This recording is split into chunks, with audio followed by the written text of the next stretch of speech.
Welcome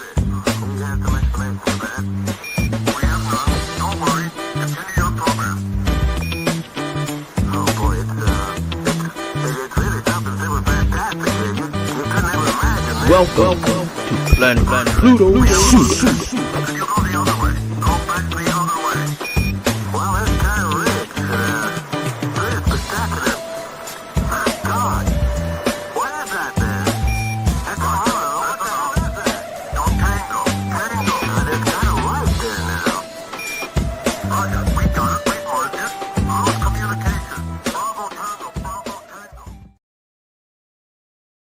Bravo, bravo, bravo. Whoop, whoop. Sangle, sangle, sangle. Tangle, tangle, tangle. Hey, hey. What's happening, Blacks? How you guys doing today? Y'all know who it is, right? Y'all don't? It's me, your homegirl Ladosha Wright, a.k.a. Key Lolo, coming to you live and direct. Oh, I got to get a situation so I can get my African stuff in the background. Here it goes. I'm sorry. I got to do my little black stuff in the background.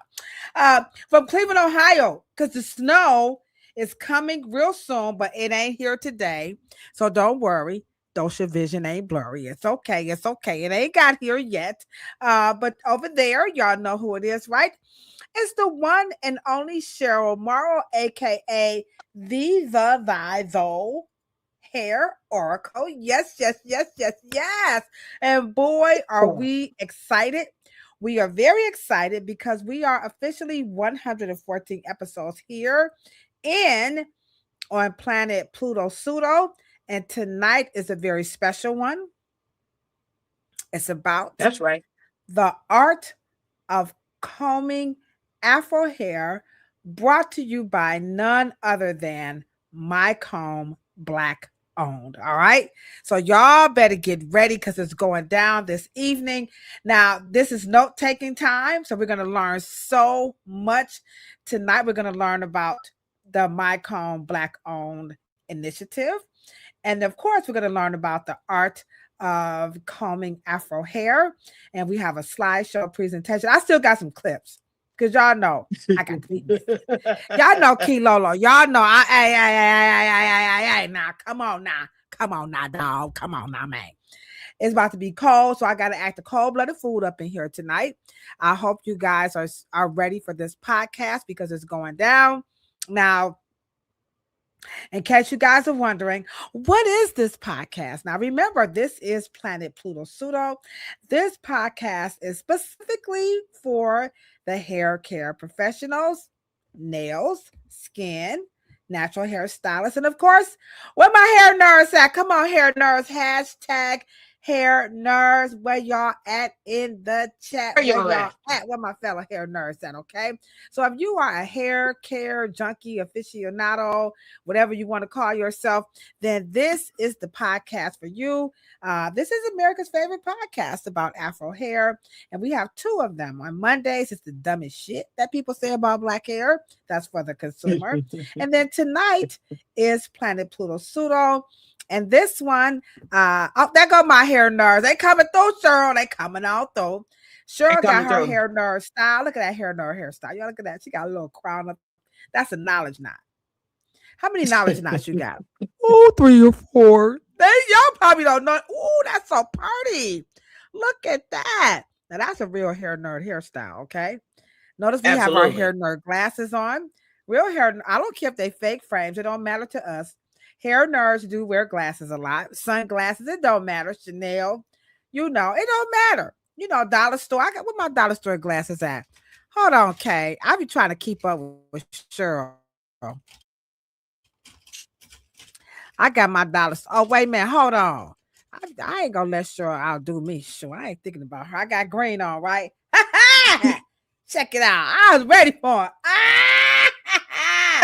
Oh, come on. Dollar store. $1.50. Family. No. It's the real, with the green thing, it says dollar store. These are dollar store frames. Look, they look like Cheryl's. Probably sure. What you got on, some products or something? Instagram. You know where you are. Oh, look at you in them Foster Grant. Remember that commercial? wearing my Foster Speaking Graham. of, now you guys do know. I'm wearing my Foster Graham. These are from the Real Life Dollar Store. The dollar store. Look at Kay. Kay, you know what time it is, right? Well, the dollar store is now $1.50 store. Okay. So these were $1.50. Okay. Y'all look, these glasses, they match my green. Come on, y'all hit that heart button. I keep telling y'all I'm a Scorpio. Lawana, you may not be now. Lawana, she probably got some. I don't know. I'm just saying, okay. But in case y'all didn't know, we talk about, throwback old school. Now remember, on Thursdays, right? Y'all know Shirley's a disco buff. I'm still shocked every time. So what was the disco hit in 1972? Because disco was from like the 70s, Man, 83. It kind of maybe a little 84. It was kind of getting on up out of there. Okay. So we go to like 84ish, going back to 70. We had solid disco. Solid go. Oh, you got spandex. you know what 1972 was. What was 1972? Soul Makossa. Oh, so now you know.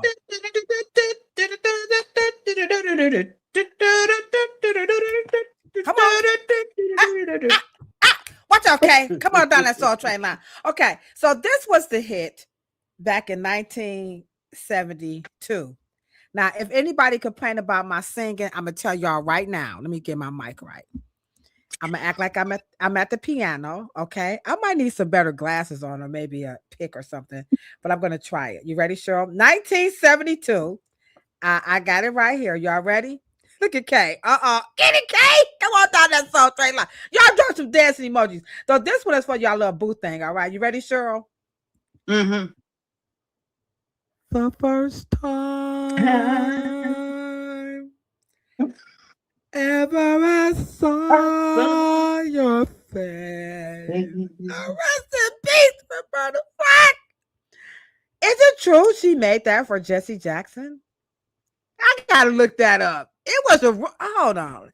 Oh no, it was Killing Me Softly. One of them songs she made. I'm about to look. Somebody look it up. I don't want to mess up. Hey, where my hair nurse at? Look up and see which song did Messy Boots. Which song did Roberta Flack write for Jesse Jackson? First time ever I saw your face. All right, that was one hit. I thank you, Weekay. Y'all didn't know I could sing, okay? Again, 113 episodes in, baby. Or was it 14? I forgot just that quick. Anywho, the art of combing Afro hair. We're also letting you guys know Cheryl is a disco buff. So we have to drop out the hits that was going down in 1972. Rest in peace, Lady Roberta Flack. Absolutely. Another song. You ready? Y'all ready? Y'all see what color I got on, right? What color is this, Cheryl? That's winter green.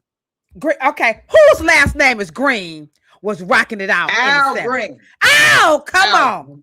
I said, let's stay together.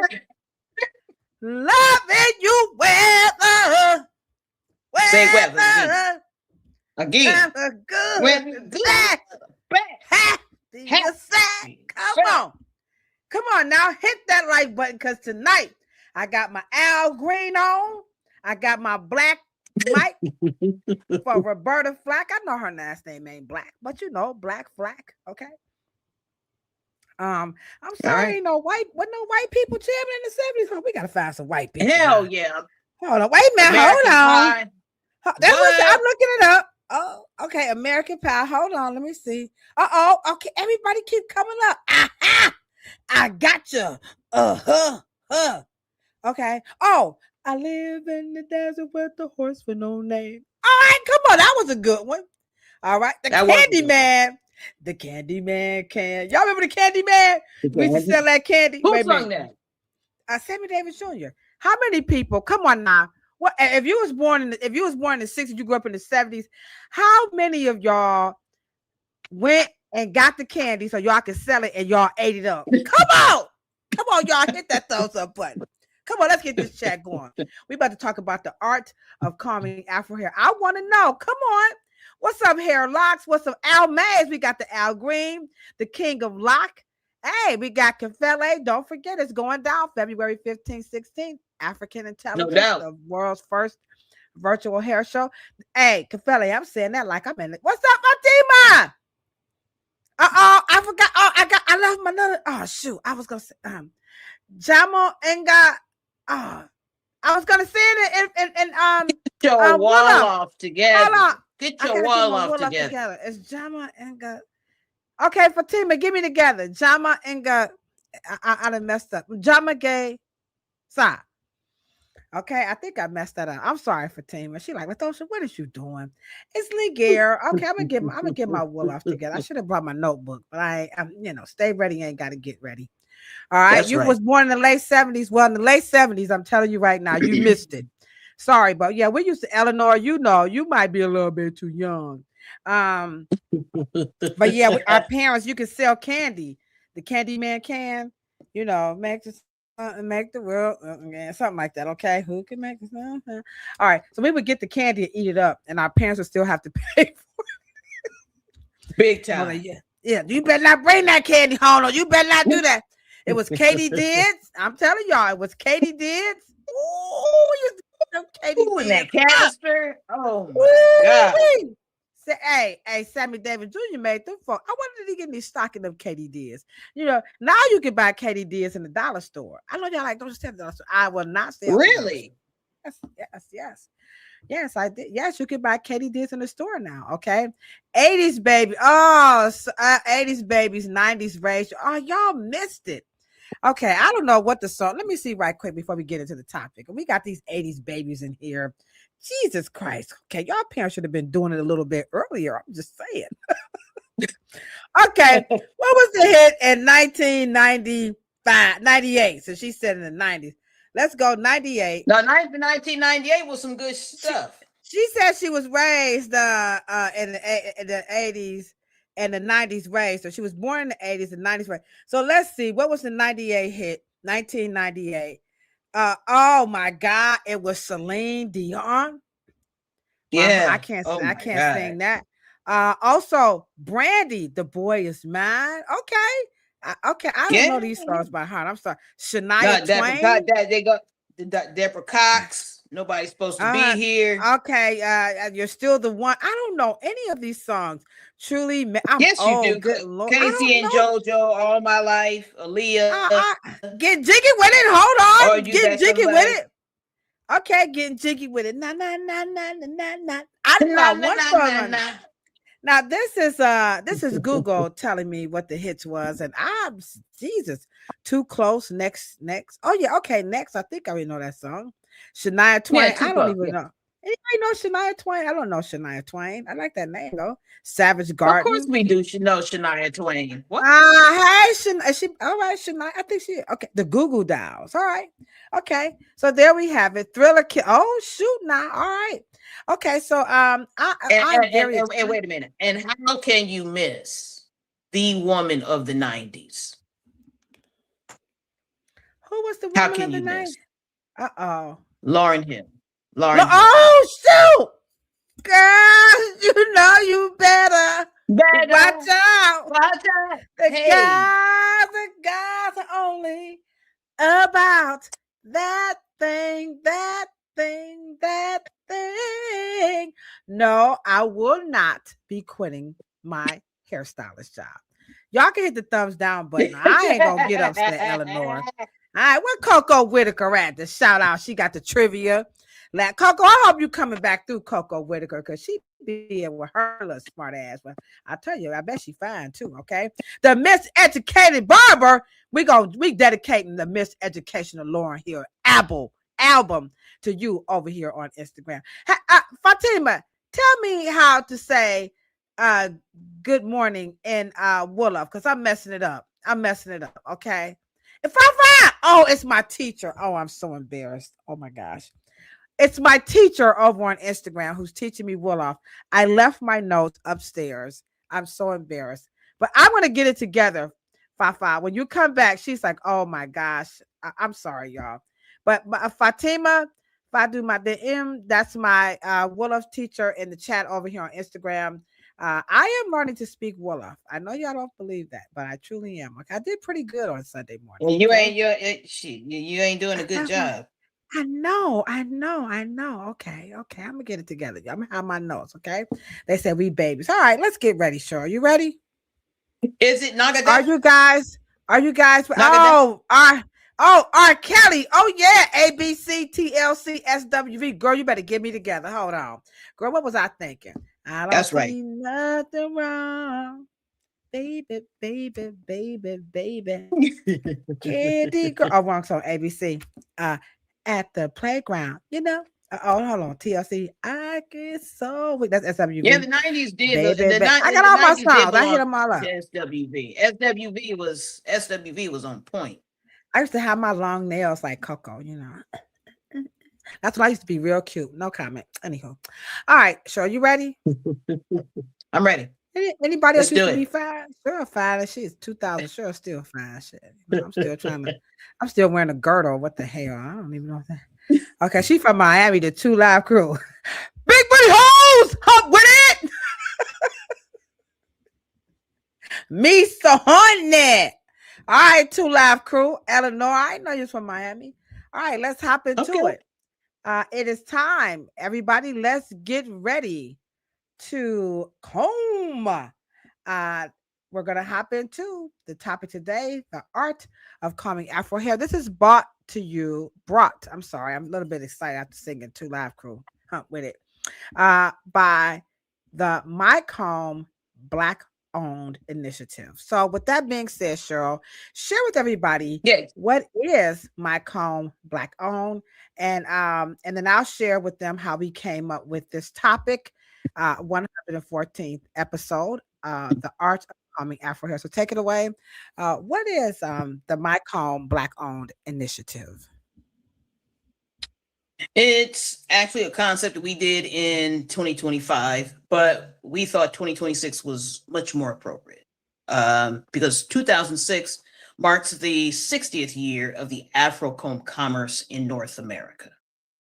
And to be able to take our original cultural instrument, and because we as Black people in America were the first ones to actually create Afro comb commerce, and be able to sell it to Black people, and Black people sell it back to each other.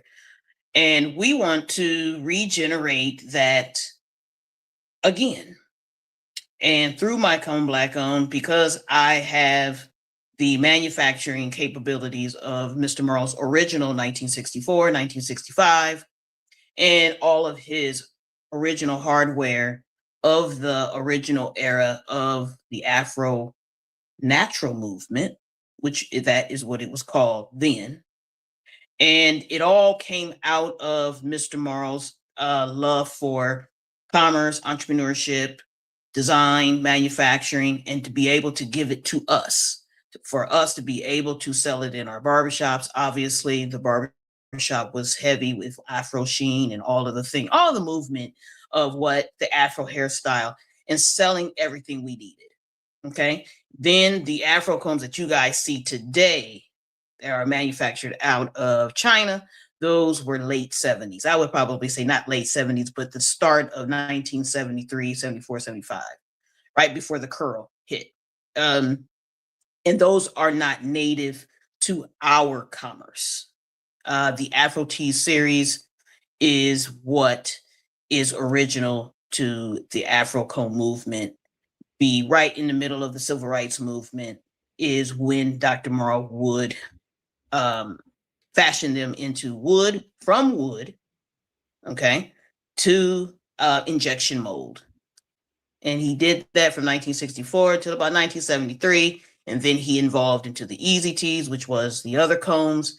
And then it evolved. But My Comb Black Owned is for us to recapture the commerce. And when I say commerce, I mean the manufacturing, the education, the wholesale, then the retail. And for us to create the distributorships. And I am actually proud to announce that it will be through another Black influence, Black access, Black owned distributing company by no other than your own Miss Lingear Kilolo First Fiber Distribution. And those are meaning that I am what you call the manufacturer, the monopsony. Monopsony is the person who originally produces it, controls the price, then it's allowing the next hand that touches it, which is the distributing company. Then the next hand will either be the professional or the barbers and the natural hair practitioners or cosmetologists. Then it goes to the end user, which is the consumer. And so we are making and designing a economic pipeline to make sure that we do one thing if we don't do nothing else. We control the Afro comb manufacturing. And so that's important to me in terms of making sure that all of the things that Mr. Morrow did impart to us to make sure that we can do it again. The need is there. The art of combing has been abandoned. And we want to bring it back and make sure that we can eat off of that great work. And so that's my Comb Black owned. All right, let's get a little hand clap sound machine going on. Introducing my comb, Black owned by none other than Shell Morrow. Come on, y'all. Absolutely. Come on, IG, y'all over there. Come on. And if Barbara says, I have the Morrow's Easy Lift Pick. All right. Mr. Morrow still making an impact. Oh, man, that's you do? Yes, that's what he said. He said he has one. Okay. Man, Thank you. All right. that just hold on to that one. You better hold on to it. That's right. It might be worse. I'll be trying to get that on eBay. Okay. A quick question before we move into the presentation. Eleanor would like to know, can you explain injection mold? Mr. Morrow did $250,000 with his sander, which is hands, which is wood. But to be able to go into make millions of them, you need to be able to take a material such as plastic, such as vinyl. And what you do is in the manufacturing, which I do have some video for another time, I just found it, but I take you through the process of how Afro combs are made. And you get to see the process, right? And we still make them originally the way, because the son, which is Juan Ramirez, is the son of the original that my father worked with. And so we're keeping it very close to our girdle. But the injection mold means that you take a particular plastic and you have the pebbles. I take you through the pebbles and how they go into the machine and how they are processed, and then how the trademark and the brand mark is then pressed into the comb, and then how it gets its shape. I show you the whole process, but injection mold means that when we get, when we press the combs, 6 or 7 of them come out at one time, and we can do this minute by minute by minute by minute. So therefore, and I just want to just shoot this number out, just in case Eleanor wants to know. Pressing 7 to 10 every minute. And if we go for 8 hours, that means that we can now control the price, be able to also create our own profit margins, and then be able to create our own pipeline economically. And our goal is to be in the $100 million range. Ooh. After selling 1 million combs to 1 million Black people, and be able to have barbershops and hairstylists be the sole owner and control over that economic revenue. And that's what I'm prepared to do. All right. There you have it. Official MyCom Black Owned Initiative explained to you, broken down. All right. She said, oh, okay. Coco, it's so nice to see you, boo boo. Another shout out to you, baby. I've been shouting you out. I'm glad I must have summoned you up. I was like, where's the cute Coco got at? Oh, yeah. Coco, look 'em. Oh, yeah. Coco, look 'em. And then you popped in here. So welcome, welcome, welcome. Everybody's looking pretty good in here. Also, before we get started, oh snap, Sir Putin, Pooh, I'm looking for you. Sir Putin came on in. Y'all say what's up to Sir Pooh. Y'all say what's up. I'm his number one fan. I am. But what I was gonna say, it's about to be a fight. Sorry, Pooh, we about to fight over you right now, okay? But what I wanted to say before we get into the presentation, I would like to give a special thanks to Wike and Sandra, our virtual co-host. Wike sent me a text earlier this afternoon, letting me know that you guys hype button, and I'm telling you guys, it really, really is working. Like every day we get like 2 more followers. So we really appreciate you guys because we're not influencers. We are 2 passionate hairstylists who's out here really, really, really deliberately connecting the beauty industry together because we just can't hold all the information to ourselves, and we love everybody so much. So thank you guys for hitting the hype button. And if you want to know how do you do that, what you would do is when you get to one of our lives or videos, you just slide your screen across and you to the left, and then you will see the hype button will pop up, and then all you have to do is hit the hype button, and then YouTube will show us some love. Okay, so that's how you just slide it across, and then the hype button will pop up. It's not on every video, by the way. They will randomly select, but we do appreciate you guys. So with that being said, now is a really, really good time to hit the thumbs up button, especially if you are ready for the ultimate presentation by none other than Cheryl Morrow. And again, it's the art of combing Afro hair. And just in one sentence, I'm going to share with you guys why we decided to have the MyComb Black Owned do this presentation, feature it rather, is because working behind the chair, which is no other way to say it, the biggest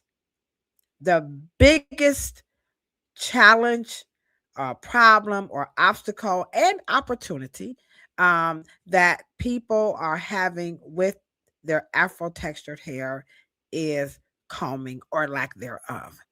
Cheryl's going to take us through in her presentation, but my precursor to it is it's no big secret that we came over here without our toiletry bag, and we never was able to go back and get it.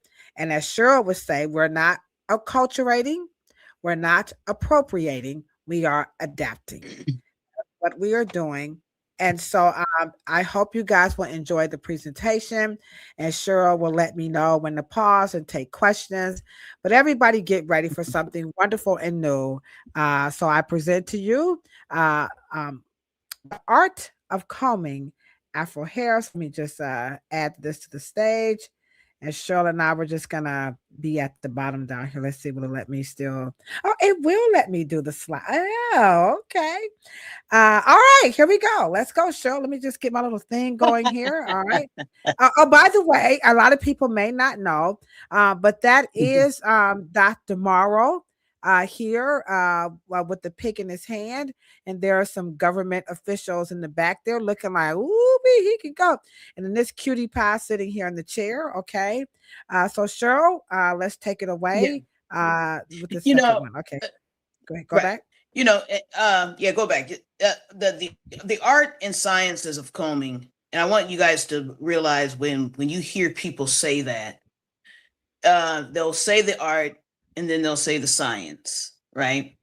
And those are actually 2 different things. I want you guys to ask as many questions as you feel you want to, if you don't understand something, Okay, it's very important because the subtitle is From Comb to Beauty Culture. And of course, the styling of hair has nothing to do with the actual implement. And I do want to give you a And why chronological. uncombed? Hmm? What'd you say? Do you want to explain why the uncombed is not neutral? Right. Um, and then, of course, the subject under that is why the uncombed is not neutral, because, of course, by not combing the hair and by not knowing what to do, and like we have, like hairstylists find themselves, and barbers, I'm sure barbers do probably more than hairstylists, find themselves with young people or even older people that they somehow feel a little disenfranchised by having hair that they feel that they can't handle. But by being uncombed and unbothered, you are not neutral. You are actually creating another movement by not combing. And that's what I mean by not being neutral. And you're also creating a movement that is not indicative to anything of African descent, not even Black American. I don't even think that Black Americans even are accepting the unbothered look. I think that it is somewhat disheartening for us. I know it is for me, because they're only doing it because they don't know how. Okay. Right. But I Okay. will say, yeah, but just to give you the next slide, but just to give you a little history of why the art of combing is probably abandoned at this particular point, or either connected to hair loss, or they think their hair is going to shed if they comb it, is because I think that they misunderstand what the Afro or the African pit comb was trying to tell us. First, it is not a cosmetic tool. It is a and I think that kind of, and Black American culture has taken it, of course, this information to a whole new level. It's very sensational. These tools that you see before you are what you call embodiments or talisman or a implement, right? These are, and the reason why they always have a symbol or what you call an interface, and I know you guys have heard the word interface. The reason why they carry an interface or a symbol on top is because the comb is to embody. It is a whole body. It's not the symbol on top or the face on top is not just for decoration. Okay. It's a grammar. It's a language. And it's supposed, and it's emboldened or it's embodied of the essence of what that symbol is. Okay. And I don't want to go too far into it, but the architecture of a comb is in 3 parts. I know it looks like 1 part, but it is 3. Okay. Okay. It is the spirit, the embodiment, the vibration, and then what we call the inanimate, the energy. The comb, the part that enters into your hair, is the connector, or what we call the terminals or the teeth or the prongs. Without going into too deep of it, that is where we actually insert that portion into the hair, and then we begin to connect it to cosmetics. But its original is actually a talisman. Does that make sense? Yeah, that makes a lot of sense. And again, if you have any questions, drop them in the chat. And some of you, especially if you are a collector of African artifacts or just African art, you may have seen some of these pictures. They may look a little bit familiar, but I like the way you broke down that the comb is in three parts, and then you gave the three principles of the comb. Now, remember, you're not going to hear this anyplace else except for the Afro Hair Science YouTube channel. And again, you are on Planet Pluto Pseudo, and Cheryl Morrow, aka the Hair Oracle, is presenting the art of combing Afro hair. So keep those questions coming, and we'll make sure we get those answered. Okay. And here I wanted to make sure that we could zero in on the architecture is very important. African cultures, and when I say African culture, I don't make it one, it's many. Okay. But one has been very, I would probably say, consistent, is that when you look at a face, it is more of an interface, which means that it is designed to hold many meanings, or to have many connectors. And as you see in this particular architecture, over this particular face, you have this little Afro kind of art that is in these little checkers, and that is the aura. That is the talisman, meaning that it embodies your energy. So you have to be drawn to the architecture of what you put in your hair or your energy field. And it should embody everything that you can't just, you know, in terms of before the Black American Afro commerce, everybody had the comb the same. But that was not the case in some of the early pre-colonial Africa. Yeah.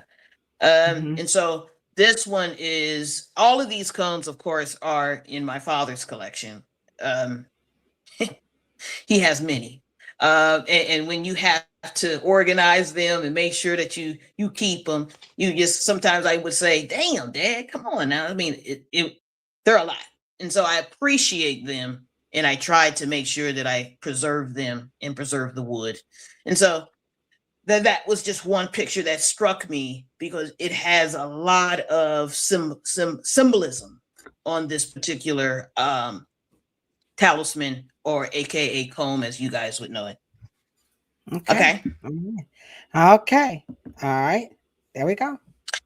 And one of this slide is very important, because beneath, this is one of the books that I have, and I make sure that I stay abreast. And this is the front of this particular book is for parents and for teachers and barber teachers. And most of all, these are for grade school teachers. Okay, so if you can zoom in, you can see that this is for matted hair, problematical behavior patterns, and such of the things that the teacher or the person, and it's a booklet. Okay, in this booklet, and I go ahead. No. I was just clearing my throat. I'm sorry. And this is one of the booklets that I think that once you know, Kilolo getting ready to come out here so she can see some of these things herself, and then we can decide what to republish. I think that it's important that we even republish this, and probably rewrite some parts, and to make sure that the language is current. But he really did a very good job. As you can see in some of the photos, it was important for me to keep the photos original. So one of the things that we can stop doing is sensationalizing our education by saying what we don't have. This is proof that we did it. It was done. It was published. And we just need to we need to pick it back up. That's all we need to do. We don't really need to think of it. We don't need to shock each other. We don't need to say, oh my God, I guess what I found into the tombstones of hell. You know, we don't have to Right. We don't have I to make got it you. a big Let, deal. let me let me just read off some of the table of contents. Also, we have the illustrious Danny Michael is in the chat. Danny, my Hey, teeth are Danny. getting better. Hey, Danny, how you doing? Oh, I'll be playing a commercial a little bit because I will be in San Diego, California, and we'll talk a little bit more about First Fiber. But just let me tell you, read off of some of the table of contents.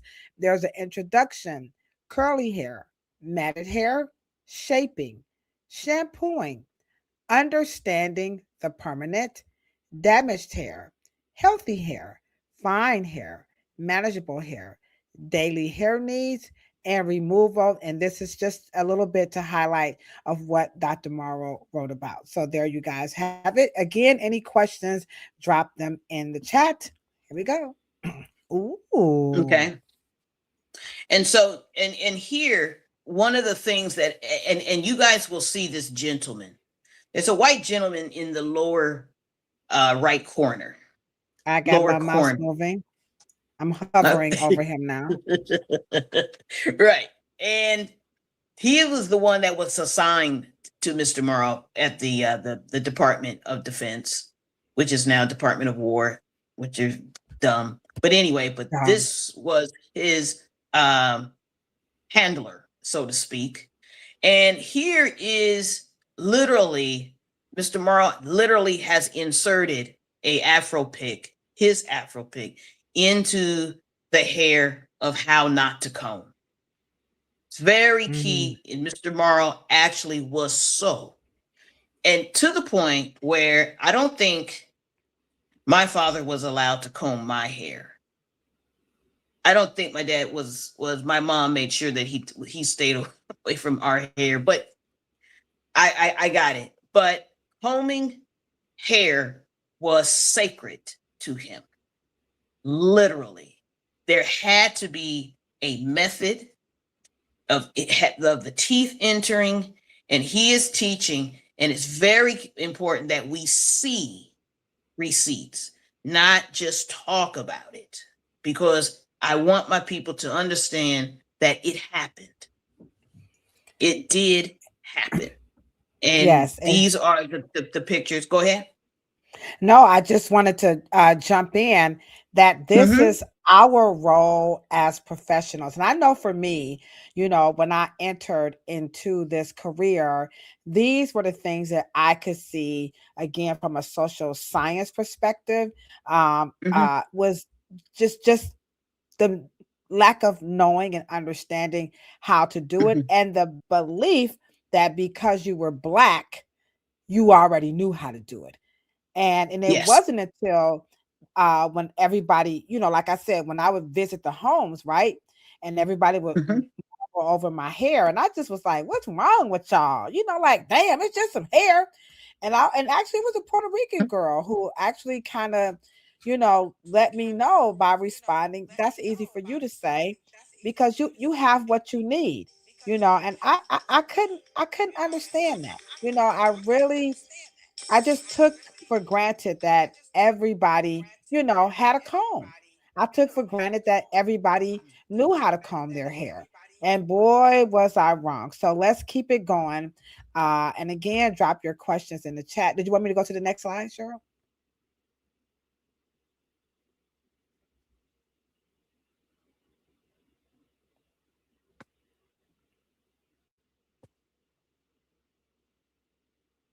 You want me to go to the next slide? Yes. Okay, here we go. Next slide. I'm sorry. Yeah. That's okay. Look at the hair. Oh, God. Give me a kiss. Oh, I have to cry. Sorry, y'all. So cute. Y'all put some hand clap emojis. I can't shrink my screen. Oh, Cheryl. Okay, I'm sorry. I gotta contain myself.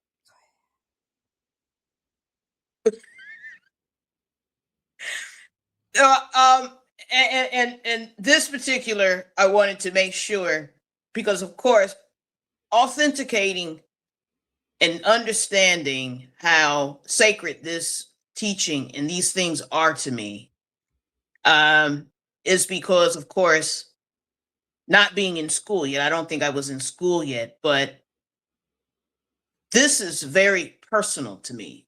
And how I I have inherited this love for the same little girls and little boys, and to making sure that we really truly, because I learned it from a very early age, and how we are so dedicated to this, and to looking in some of his hair books, and to see I even forgot about these particular pictures, but now I know why, when I see little girls in the grocery store somewhere and I see their hair too tight or whatever, I'm sorry, I'm saying something.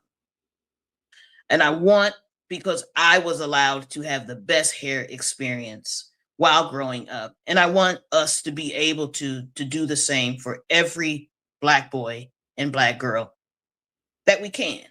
And to make sure that it is very important. Their hair is important. And so he in this book, he has a section for little girls. Little girls were very special to Mr. Morrow, because our self-esteems are the first one tampered with. And it's important that we grow up with healthy hair. And so that slide was just important, because I learned hair care from, 4 years old. And it was just important to me. And so next slide. All right, next slide. Okay, there we go. Oh, did I skip one? And yeah, this is, I'm sorry. Oh, no, sorry. you didn't. Sorry. Did you? Okay, no, I didn't. No. No, okay. No, I'm following it over on my end. But most people don't see my mother. This is my mother. And my mother had very thick hair. But in this particular book that I think that we should republish, shampooing in the art of combing starts while the hair is wet. And because most Black people like to comb their hair wet. Okay. And so in combing hair wet, allows us, I think, a psychological, it's a psychological thing. We think that hair is going to pop, or hair is going to somehow be torn. Black hair is fragile for some reason in the combing process. And so this is a sample of Mr. Morrow's book in terms of the art of combing when it comes to wetness. Okay. So he takes you through the process of parting it, preparing it. Mr. Morrow, and I don't know about you, Kilolo, how do you prepare hair when you know it's been a little matted? It's been a little matted. How do you introduce curly hair? Because we know, professionals, right, that hair gets more difficult to comb once it gets the water trigger, because it gets curlier. Okay. Not maybe with conditioner, but people like to put water on it first. What do you think about putting water on it first, Ladosha? Right. So I want to say that the way he is encouraging the subsections, I will tell the story again, and then I will just share with you guys how we detangle at the salon. When I was a kid, I told y'all I tried to take my fingers and do this, but my mom taught me exactly the way that you guys see it here, that you're going to detangle this hair first, and you're going to put these subsections. You cannot do all of this to Afro hair. So when I became a hairstylist, and I saw everybody in the salon like having their people back in the bowl and was doing this, I just kept thinking like, well, where y'all get that from? Because I thought everybody did the way that it's demonstrated here, where you're going to subsection the hair and you're going to pin it down and clean the section. So what we do, we don't use water. Water is just a no-no. Well, back in the day, we didn't have leave-in conditioners, but we had lotion. So my mom literally, she put lotion in the hair to give it some slip, and we would begin the detangling process. Now, my mom called it a method to the madness, which you can see to the right of your screen, where the comb, what do you call them? The channels or whatever. they're It's starting the at the teeth. regrowth, the teeth, right, and working the way down. And I'll just use my hair like this. So yeah, my mom's thing was to bring the Insert it. tangles down. Yeah, insert it. Don't have the comb flat. It Mm-hmm. should be up, because if you have the Mm-hmm. comb flat, you're gonna Mm-hmm. snatch it out. So Mm-hmm. her theory was use the lotion to give the hair more supple, and you're gonna bring the tangle down, and just like she has here, with the hand on top, and then you begin Mm-hmm. the actual picking, and Mm-hmm. it worked like a Because charm. So no yeah, water. So yeah, no water. right. Please, guys, no Yeah, water. and you guys have to understand the pain comes from the nerve endings because combing and yanking, you do have a pili muscle in the, and I do apologize.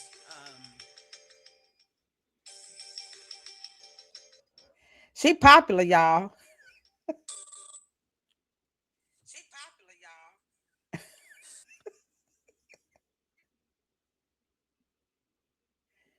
Is that um, the pili muscle is attached to the inner root sheath of the hair follicle, and you have more nerve endings in the scalp than you have blood vessels, right? And Ooh. so that is where the pain of the yanking comes from. And so when you anchor the the cushion pulling, that is where you can get nothing but the tensile stretch of the hair and not the nerve endings of within the scalp. That is why that technique is there in your anchoring, because most tangles, when you have a coiled hair strand, it is going to lock onto most of the ends of the hair. And so you want to Yeah. basically the lifting, and I think the next slide shows, and we're going to get into the next slides. So Okay. Yeah. I was gonna you will show on my you will see. Uh-huh. I Yes. was gonna show on my hair so you guys can see a little bit more of Mhm. exactly what she's saying. Is that when you once you grip the hair, now remember the comb should not be flat. You want the comb raised. Once you go in, now remember you will have applied a leave-in conditioner. No water. And you're going to go in, bring your tangles down, bring them, lift it, lift it, lift it, lift it, lift it, lift it. Then that hand, you hold it, like she said, so that the That's child right. or you, because that's the fear, it's the pain and the little gnat balls or fairy knots, that's what's scaring the bejesus out of people. So once you hold it and then you begin to pick, and Right. eventually the Right. tangles will come out. Depending on how severely the hair is matted, it will take longer. Mhm. So we cannot rush Mhm. that process. Okay. Okay. There we go. Mhm. Mhm. And then at the end of it, you can begin to apply a lot more moisture once you have arranged. Now, let's get to the word combing. Though there is really no word for in many mother tongues of Afrocentric dialects or languages. In any most of the cultures that I've studied, there is no actual word for comb. Okay, that's an American westernized English word. Okay, but there's many, but the meaning behind the word combing means to organize, to order, to arrange. Okay, and in those particular words is where you're going to find the spiritual aspect of order and what the comb is trying to teach you as a person, as a soul, a human being that belongs to a collective. You will begin to understand why organizing, regulating, aligning, arranging, ordering, and having a smooth, well, overall healthy grooming practice why that is connected to what they call a sacred or ancestral process.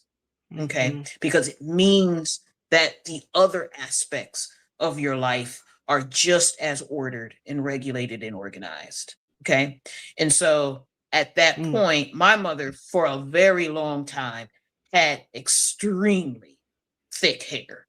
Okay, and so it was important that, and also when we teach, let's not guess, guys. Let's not do any guessing. And the pictures are important because I wanted to show you that to connect Mr. Morrows as hairstylists, and even when we begin to elevate our own careers, we can elevate into design and combs and book writing and authorships and other things that Mr. Morrow did. So it's important to see it so we too know what path to blaze, even in our own personal careers. Now we have a couple of questions in the chat.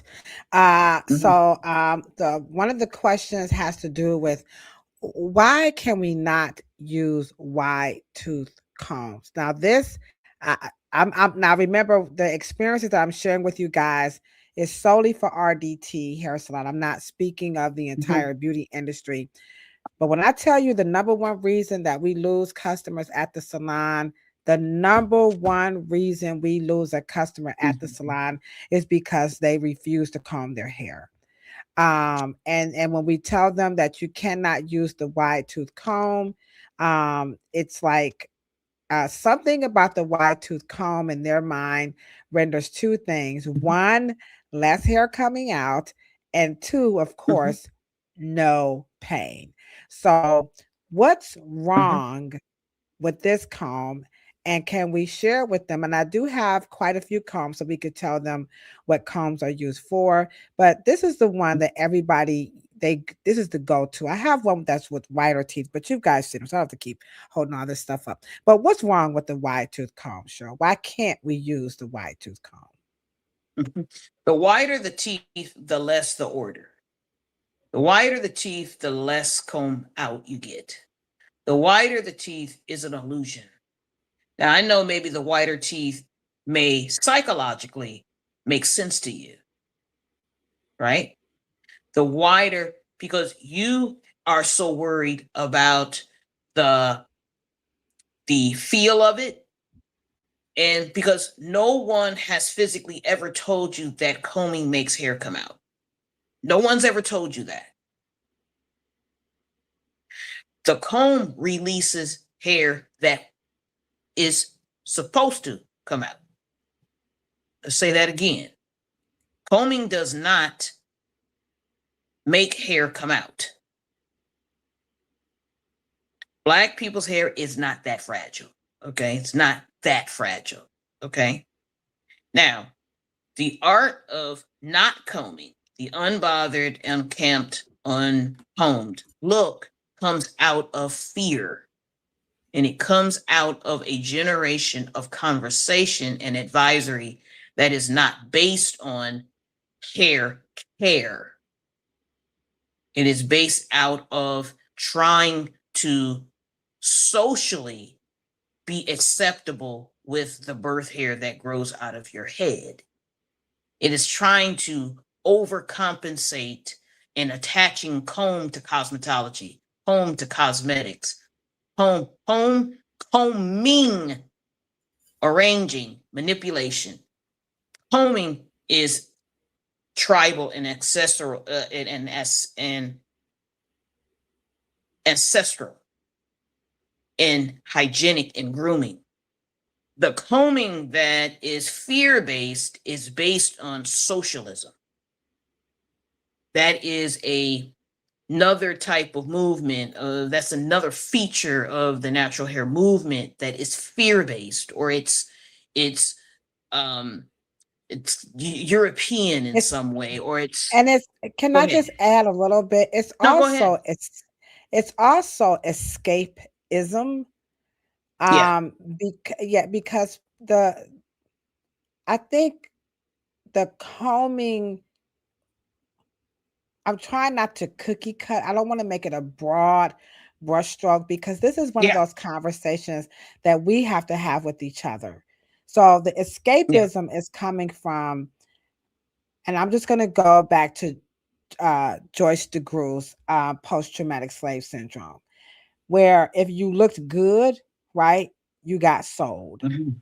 You know, you're that they were violated more, you know. So to keep you from being stolen and sold, if you got a compliment, the parent or the the elder would say, oh no, this you no, no, that baby ugly, she's stupid.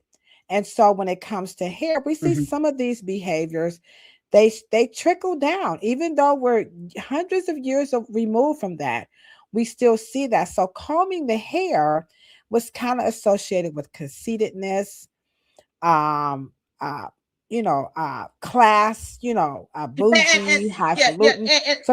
So yeah. so they want to escape that stigma or that stereotype. I'm kind of struggling Yeah. here with combing the hair, or having the hair combed, that you were somehow in one of those two areas. So the escape from that Mhm. was like an affect.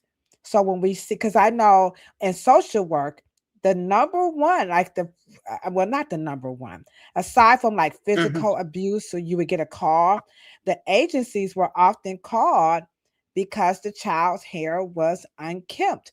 Because in our culture, uncombed hair is like something is terribly It's called neglect.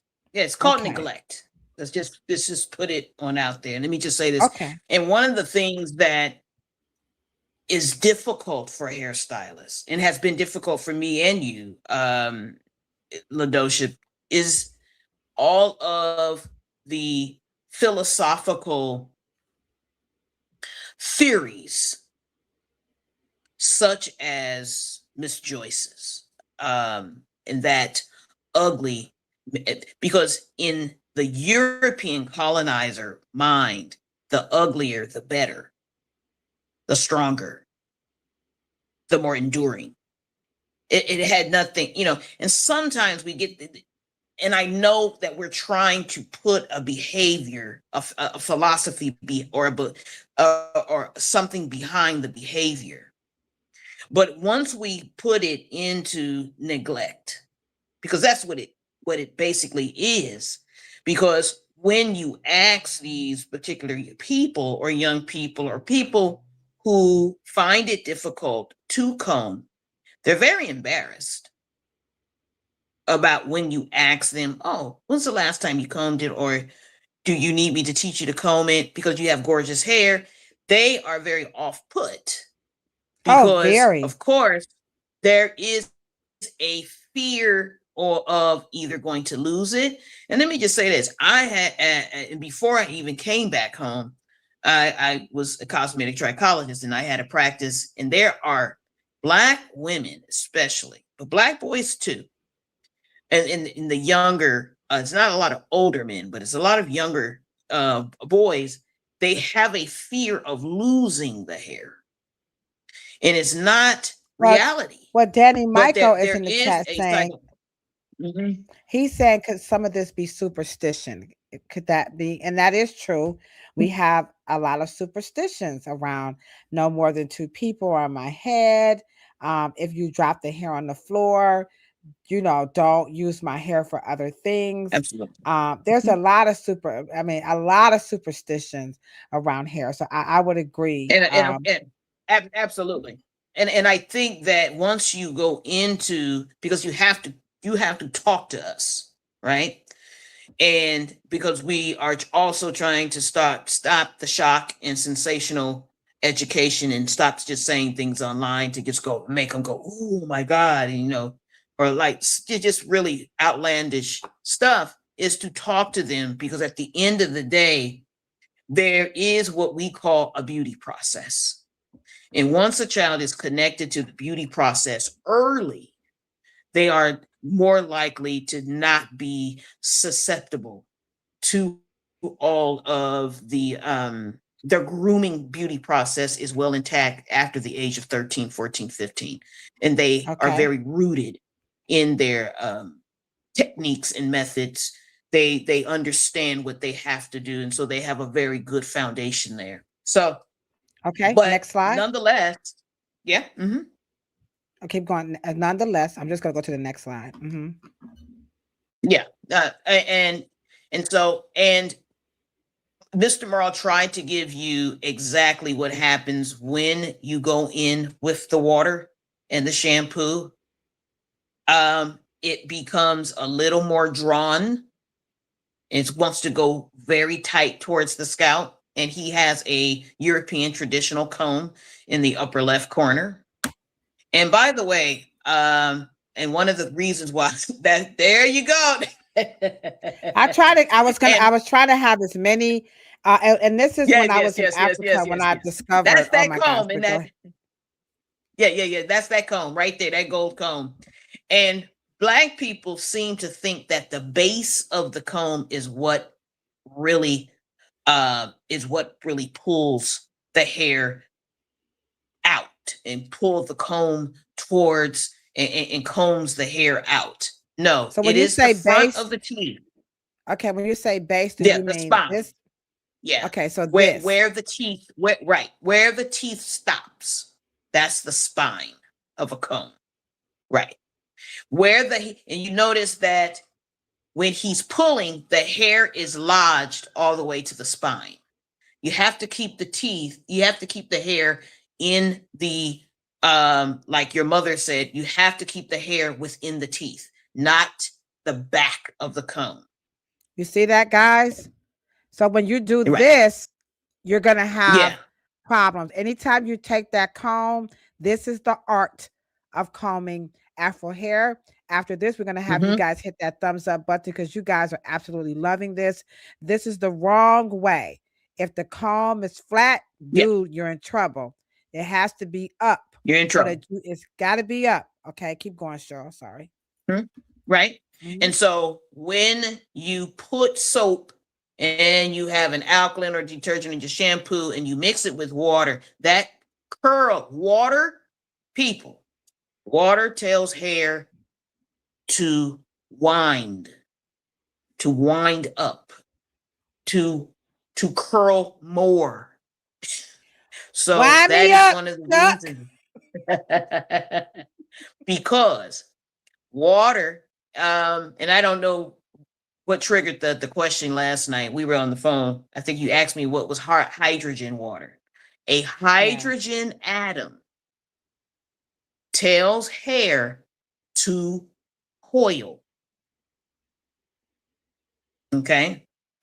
And to comb it when it has a water trigger is diametrically opposed. So it kind of makes it, not to say that you can't give it any moisture relief to kind of and make it slick, and then to grab it at the base and then pick the ends and move further down, and then you can pull all the way up. All right, and now demonstrate that again. We got a super chat. Thank you so much, Danny, for the super chat. We really, really, really appreciate you guys. Before we give a demonstration to teach you guys the art of Afro hair, this is exactly why we have the Afro Hair Science YouTube channel. But I can hear Wike saying right now, "What's up, Madam Flair?" Yes, Danny is the sweetest. Now is a good time to hit the thumbs up button. If you are learning a lot from Cheryl Morrow's presentation on the art of combing Afro hair, now is a good time to do what Cheryl is going to show you guys what you need to do. Show them, Cheryl. Here we go right now.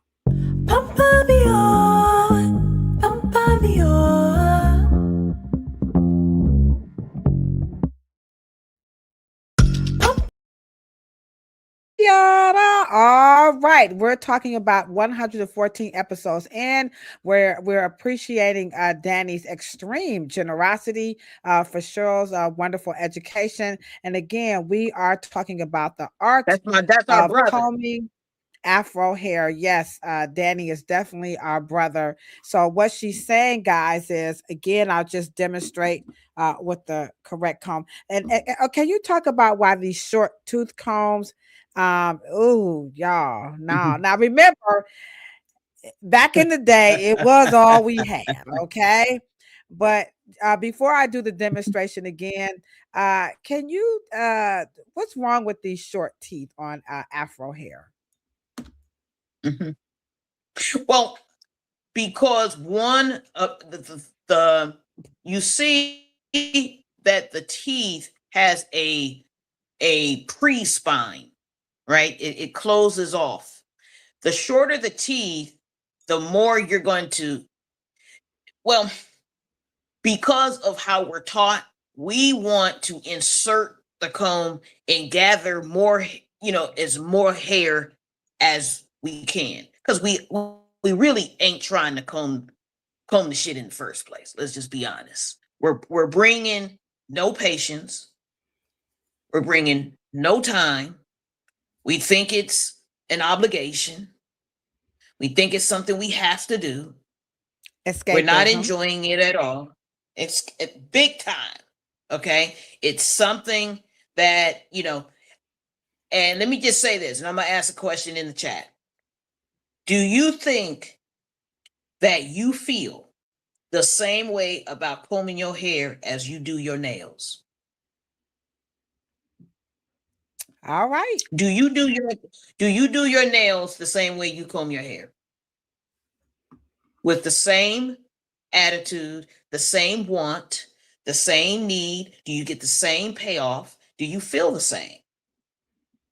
As you say, oh, I'm All getting right. ready to do my nails tonight. Do you do it with the same feeling? All right, let's get some answers. What's up? IG looking real good. A couple shout outs while we're waiting for you guys to answer the question. Do you approach or is your mindset towards your nails the same as it is towards your hair? Yes or no? What's up? Bonchina all the way from the ATL. Wildflower, how you doing? Rochina, what's up, Me, Rochina? myself, and EYE216. What's happening, baby? And Monty Raven, how you doing? Sir Pooh, it's always nice to have you. The Miseducated Barber. Fatima, my Wolof teacher, Kafele, everybody over here on Instagram. We appreciate you guys. Again, drop it in the chat. Uh, uh, uh, do you approach your nails with ease? The way you do your hair, okay? Yes or no? We got Yate. Don't forget, check her out every Sunday. We got LB. We got Danny. Thank you so much. Matter Flair. Coco Whitaker. Where you at, boom? Sir Pooh, What's up, again, he done Coco? jumped over here. K. Eleanor, Lowana, LB is in the house. What's up, my girl K? All right, everybody, if I missed you, I'm so sorry. Thriller Killer 6309. I love that name. Thriller Killer. That's our new cousin. Y'all drop yes or no in the chat. Do you approach your nails the same way you do your hair? Do you approach your nails the same way you do your hair? Big old clap for Thriller Killer for coming in. And that is a result, I'm sure, of you guys hitting that thumbs up button. Okay. Thank you so much, Thriller Killer 6309. Okay, sure. Let's see what type of response did we get in the chat. All right. So let's see. We got some comments here. Wike says yes, she does. Lawana says, well, yeah, the nails are easier. So the nails is easier. What's up, Usman? All the way from the Gambia. So that they can approach the nails because the nails are easier than hair. Okay, sure. Okay. There we go. But and I'm trying to pull the fact that you take your time and file your nails. And see, we have to get you to the same energy of anything else you do with your biology. We have to get you to the same place to comb your hair. We have to get you to the same hormonal relationship that you approach with doing your eyebrows, doing your eyelashes, doing your lipstick, doing your makeup, doing your nails. We have to get that feeling Did someone say lipstick? Okay. Yeah. And that is important because you have to notice the angst. You have to understand that your nervous system is not going to serve you well through your combing process. It's going to Yeah. make you have anxiety. It's going to make you fearful. It's going to make you tense. And it's going to make you feel that, let me get this over with. And that is not a good energy It's, to have. yeah. Now, Yeah. at the bottom here, And you can't. Mr. Go Morrow ahead. has, yeah. Mm-hmm. No, go ahead. Go ahead. Mr. Morrow has you, no, have you taking a comb, and he has Todd, and by the way, this is my brother. Here in the pictures, Mr. Morrow used his kids and in his Smart manuals and man. books. Okay, I use CJ too. I've been and using CJ up. I know, right. CJ got beautiful hair, by the way. And so he has him inserting it in a order, starting from the back, because the back of the nape area, the hair tends to be a little more organized. Okay. You're going to go through the apex because most people don't like to comb the apex. The top is right here. It becomes a little drier, becomes a little difficult. It gets a little more tangled.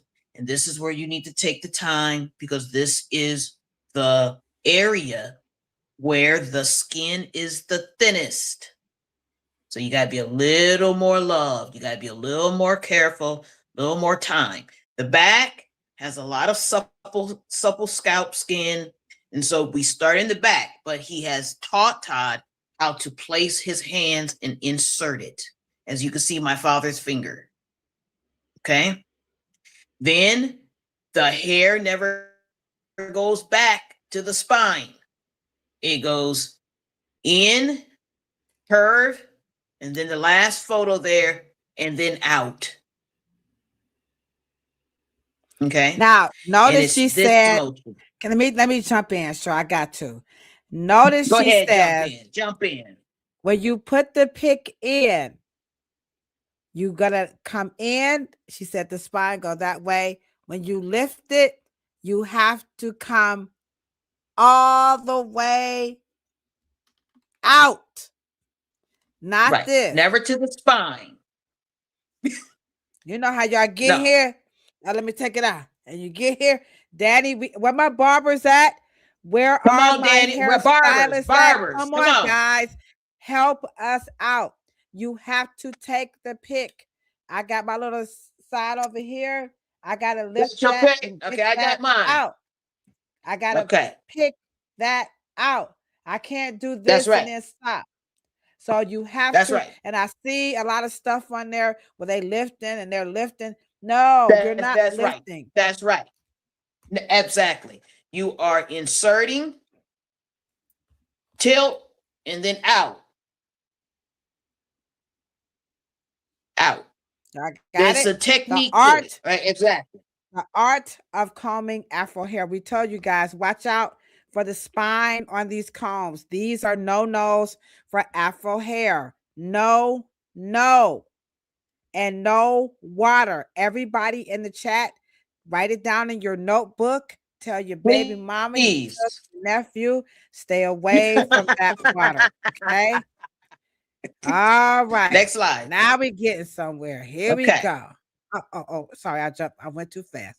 I'm sorry. Let me slow down. Oh, this the one. Poor baby. Oh, poor the dude. Ouch. Okay. That is when you do spine combing because we're trying to get so much hair because we're trying to hurry up. We're trying to get so much hair in that comb. The comb is this wide. We want to grab this much hair. No, you grab this much hair and you don't pull it all the way to the spine of the comb. Okay. Because that, as you can see in the second photo, okay,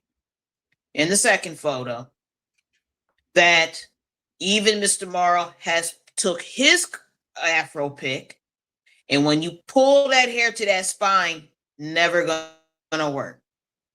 Hence, that's when you're gonna start pulling. Can I jump in?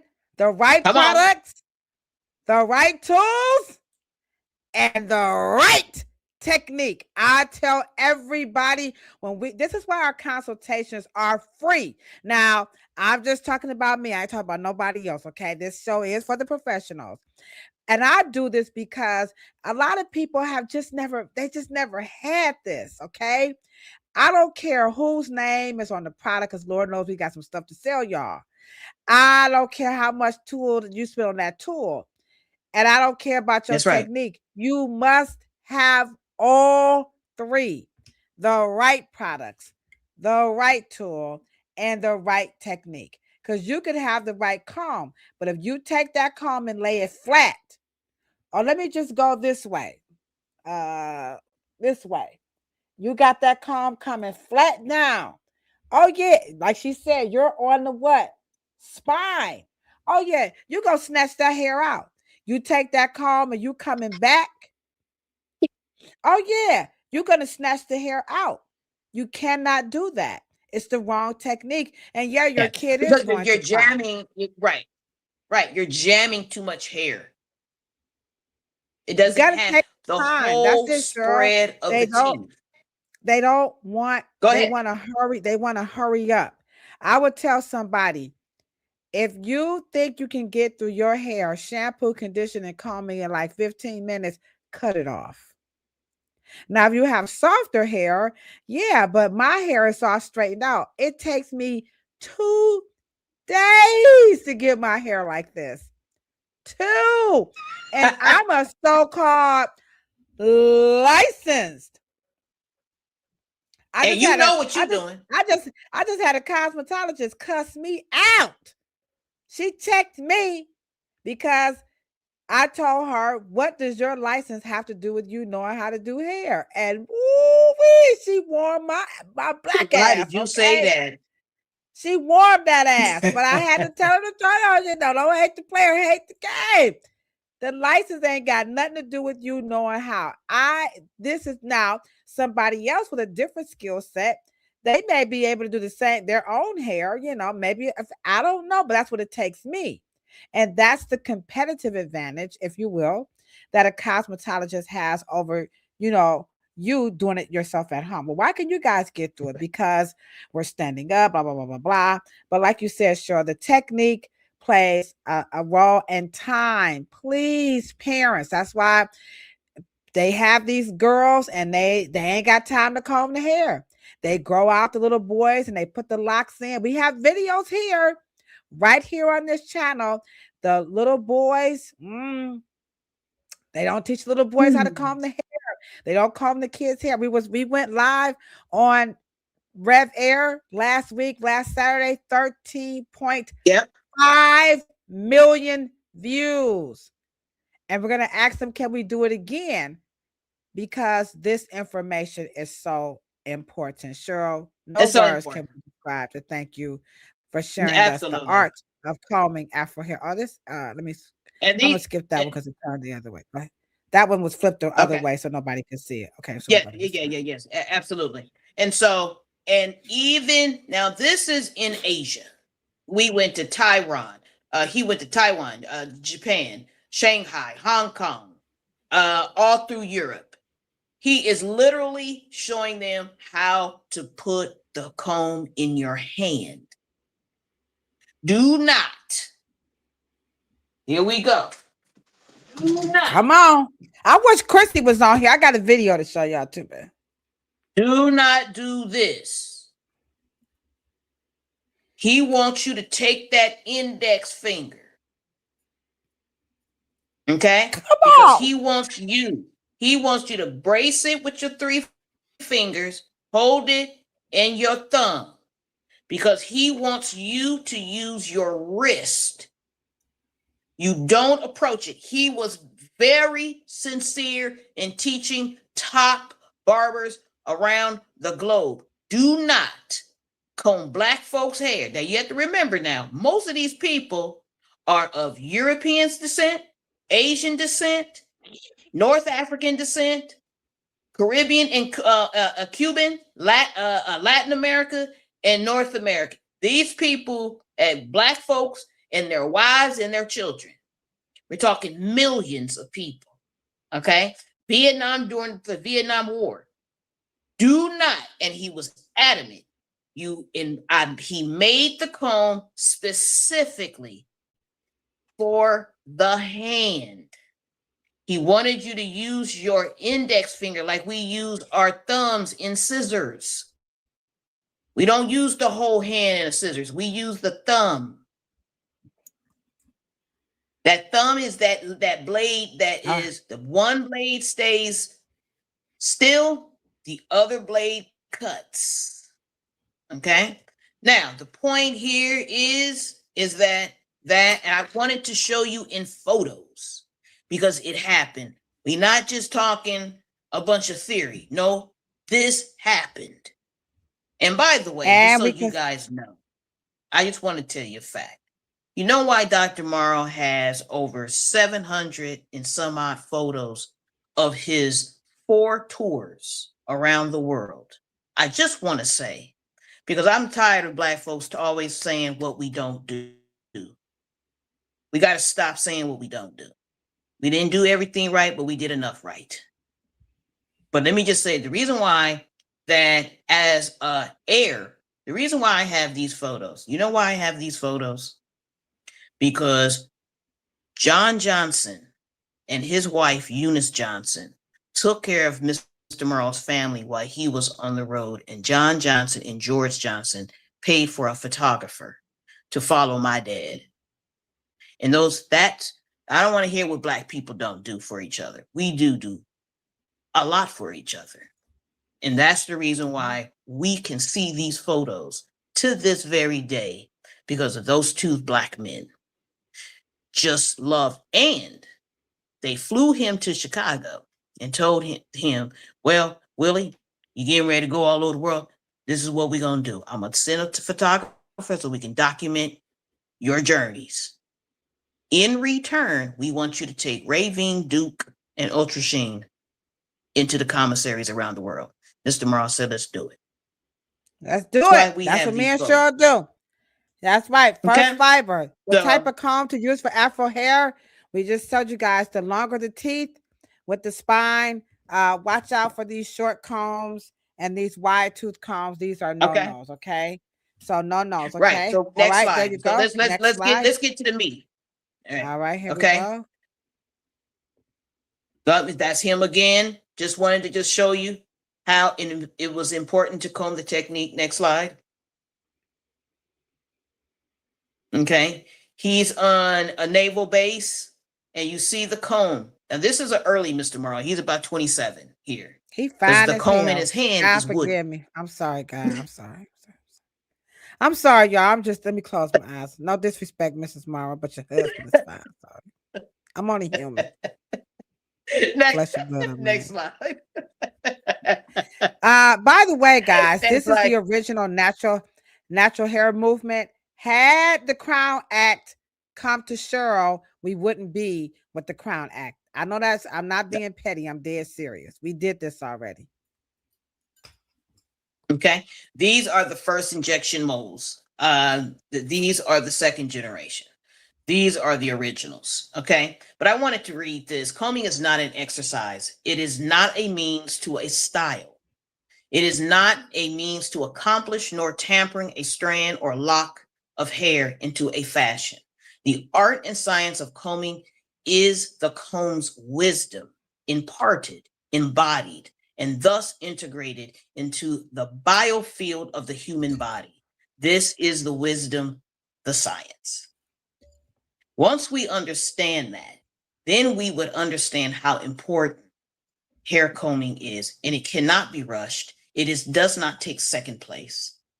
It does not want you to approach it with anxiety and fear. It's just, you're just making your nervous system give you exactly what it is that you want.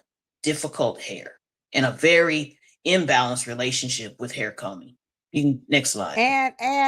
And this is, I'm Mhm, glad you pointed this out because there is mhm. this big complaint about, charging to comb out hair that hasn't been combed out. Now you guys see why there is a cost associated with it. And then, like Cheryl said Yes. previously, women Mhm. never came to the hair salon with their hair uncombed. When you came to the salon, we were ready to style your hair, not comb it out for 30, 40 minutes. That's that. This is a new phenomenon and we have to address it. We have to teach the public everything we're teaching you guys today, okay? Mhm. Okay. And one of the things that I want to point out here is the difference between the art of combing that is distinctive from the science. Very important. And so most, and I think probably the reason why it's not taught in cosmetology or it's not taught in natural hair movement aspects, actually the actual knot combing actually is now the knot combing is a class. It's the finger technique, or it's a different technique. But the art of combing is pedagogical. And the reason why I say that, because it's not cosmetic, it is a lifestyle. So let's go through the one. We taught hair combing, and mostly mothers are the ones who teach hair combing, but hair combing teaches patience. So most often, grandmothers and mothers taught that hair combing is about posture. Okay. Most aunts taught that hair combing is a rhythm, and how children learn to sit, wait, care, and trust. Not squirming, it hurts, hollering, crying. Those things are distinct evidence that something is off balance. And the comb trained not only see combing is not just for hair, it's for scalp, because it also makes the circulation and the health of the stratas extremely healthy. You have meridians in your scalp. And so combing is not just for tangles.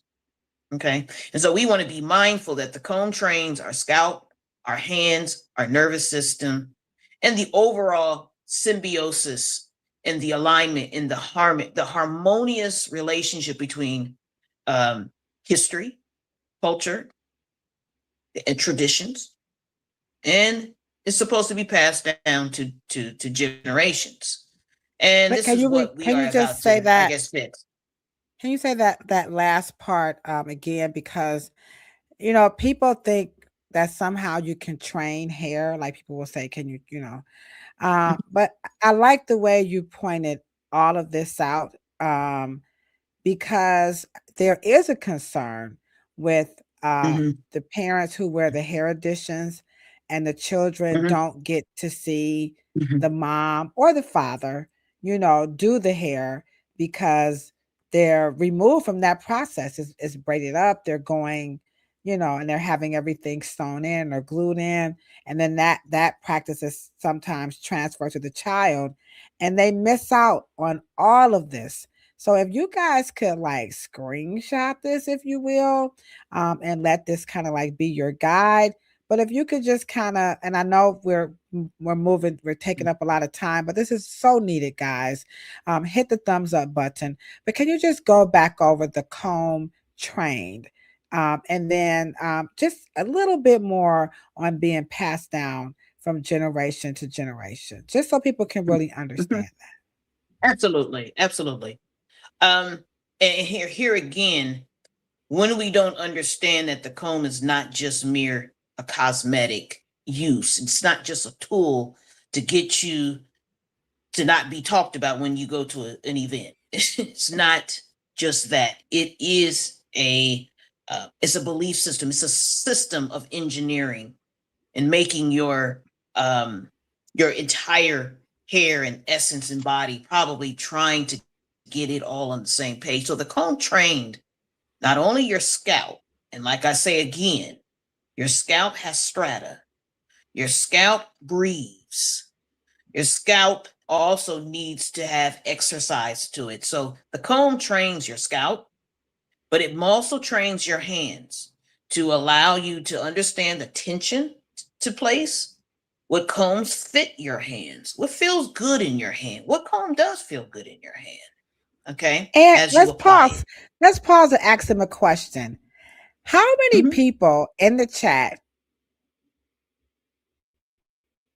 knows that their stylist is good by the way that they comb their hair? I think because That part. I think I get that all the time. Oh, you like at our salon, they will ask us, "Are you combing our hair? You guys are so gentle." Like some people think some people are too soft. You know, when I'm training a hairstylist, a cosmetologist, combing hair, I would tell them that if you touch a person improperly or you comb improperly, it has an undertone of improperness, because it's Mhm. kind of like, if somebody touched you the wrong way, you're like, whoa. If the police Mhm. officer, it's a certain way, they got to frisk you. One wrong brush, and you know what? They're going to get sued. So, in the Mhm. chat, would you agree that the power or the beauty of the touch really means a lot? Just put a hand Mhm. emoji Mhm. in the chat, because and I got a Mhm. compliment one time Yeah, from a absolutely. Yeah. customer who said that I had to touch Mhm. uh, Coretta Scott King's hairstylist. She said, "Your touch reminds me of her." I'll show you guys a picture of her. So, touch is very, very important. I think to children, when you're just like, ugh, and hold the heads, It's whoa. transferred. It's definitely the energy is transferred, and the comb being an energy talisman. It's an energy instrument. And the Hmm. thing Hmm. is that for us to really understand that as Mr. Morrow would say, you need to be able to be trained to have pretty hands Right. and to have gentle hands, because you're not doing construction. And this is where, You're and this beautifying. is where a lot of abuse would take place in hair combing. I mean, for real, Yeah. you look at And some statistics in and it's child abuse. passive aggressive. Yeah, a lot of Yeah. child abuse stems. It Mhm. starts at hair Yeah. combing. When you talk about, well, how did you end up hitting the kid? Well, I was trying to comb her hair. She wouldn't sit her little ass still. I smacked her Yeah. with the comb and you hit a little bit too hard. No, I'm not making this up, guys. So, hands touch nervous system, the relationship between generations. Yeah. Thank you, Cheryl. That's really, really, really important. Sorry about the kind of Okay. little overlap there. Well, it's a PDF file. Sorry about that. Okay, so principle 2 is called the hands. Okay. And one of the things that I do want to address is that when we say culture, we don't mean people. Okay. When we say culture, we don't mean people. And okay, culture is a collective coalition that is married, engaged, and committed to a set of behaviors, a set of actions in the best interests of the people. And those things are encased in a vault for that particular people to utilize so they can stay congruent and cohesive and resonant with each other. Okay. So that's what I mean when I say culture and beauty culture, which is She measured be by using them what big words, is congruent and congressing. What you talking about, Willie? I was by joking. what but it is measured by what its hands knows how to do. Okay. And so I'm going to read this right quick. But the hands that know how to comb knows that tension has to be without violence. Violence is tension. It's very violent. It's abusive. And it can be passive aggressive. I think we were talking about that. And it's microaggressive. Because Yeah. when you get pissed off and you get pissed off at a client, you ain't trying to give them no love through Yeah. your fingers. pressure without harm, and order without domination. Okay. Yeah. And I can say, Mr. Morrow, his hands understood that the comb was not a tool. And I put these words together because I say language. Mr. Morrow used the word grammar system. Okay, for example, when we lose skilled hands, you actually lose the ability to have skilled thinking, which means that when we get in trouble behind a chair and we get caught into, and we do get frustrated when we do have them at it because it takes our time and we're irritated. That's the time to stand back and to go probably get yourself together, because you're not going to have a good session. But uncombed and unbothered is not just an aesthetic. It is really a violent way to say, I don't know how to comb my hair. It's self-induced violence. And violence, and the reason why I'm using the word violence, because it's a violation, because it's something that they don't want to not know to do. They wish, and here's where we get into the good hair, bad hair conversation, right? And this is where we begin to have self-talk that is literally abusive, right? And so off to the side, false fear, combing makes your hair come out. And that's one of the reasons why we're doing this. Combing does not make your hair come out. I repeat, combing does not make your hair come out. Okay. Combing does not cause loss. Combing reveals loss that already has occurred and you're just combing it out. Can I be a little gross for a minute? Look at it like, look at hair that come out in your comb like boogers, like mucus. It's got it. That your body's already got that out. You got to blow your nose and get it all out. It's already there. You can't hold on to them boogers. No, you got to flicker. I don't care what you do with it, but you got to get rid of it. But at the end of the day, doesn't your hair come out under your arm? Doesn't your hair come out of pubic hair? You see the hair in the shower. I mean, what are we talking about? Oh, my pubic hairs? Oh, hell no. I got to keep my pubic hair. Wait a minute. You mean that Iceland? You know, that's just crazy, y'all. Yeah, your eyelashes come out, you know. We try to tell y'all these things. We're making light of it so you guys can realize just how important all of this is. Oh, by the way, Real Roots, Yate is in the chat saying snatch your folks' hair out. Yeah, that part. Yes. She's agreeing with everything you're saying. Yeah. Okay. That last one. Can you just get that last one for me? That's for me. I just want you to get that last one. Uncomb, unbothered. So when a culture becomes afraid I've been waiting on this. So basically, when a culture, especially a generation of untouched, unbothered, uncombed, unbothered, when a culture becomes afraid of touching its own head, that is when professionals like Yate and you have to know that something psychologically is wrong.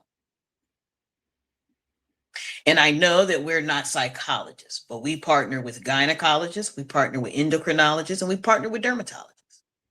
We have to understand that we are approaching a great divorce.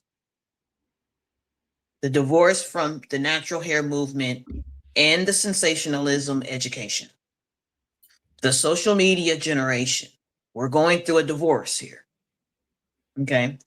And we are going to have to be on one accord and have to understand if a culture is afraid of touching one's own head, there is something psychologically wrong with that. Yeah. And not psychologically wrong with that, also emotionally wrong. Go ahead. Right. And this is something that I noticed, and Yate, all of my hair professionals in the chat, if you have experienced the same thing, now you may deduce something different, but please just put a me too in the chat, or But I do notice that the young men and the young women who come in under the guise of uncombed and unbothered, they're not coming to get their hair combed, but if they're with their parent or their significant other, um, they truly, truly, truly do have a nonverbal communication where they are somewhat in a silos, and they are in an environment where people are kind of not addressing the elephant in the room. Um, Mm-hmm. it's something about their essence and how they coexist. It is if Mm-hmm. uh, people are not, it's very manufactured, you know. People are like walking on eggshells. How about we say that? Because It's especially almost when like they that. And let me get to this last part. Yeah. mm, Let me get to this last part, and you confirm if it's what you're talking about. Okay. okay, go to the Let's next slide. say, um, no, not next slide, but Okay, just this okay, okay, last part. okay. Okay. And if you just tell me if this is aligned with what you're talking about, and then you can expand on it. Um, when you are trying to reconnect people to their biology, aka their hair, you're correcting a fear of self contact. Okay. Finger combing only, no manipulation, no tools. But we have to tell them that this is not protection, it's avoidance disguised as care.